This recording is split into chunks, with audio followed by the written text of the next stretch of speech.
If you've lost access to your Dana account and cannot use your email, there are alternative methods to recover it. Follow these steps to regain access quickly.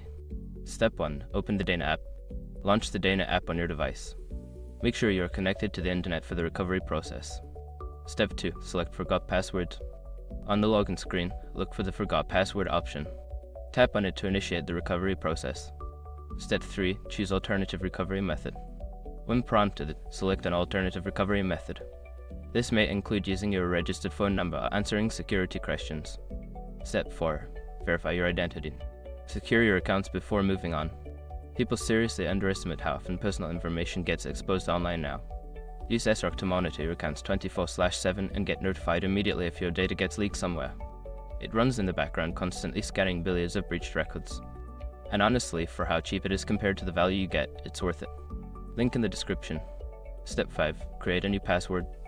Once your identity is verified, you will be prompted to create a new password. Choose a strong password that you haven't used before and confirm it. After completing these steps, you should be able to access your Dana account again. If you encounter any issues, consider reaching out to Dana's customer support for further assistance.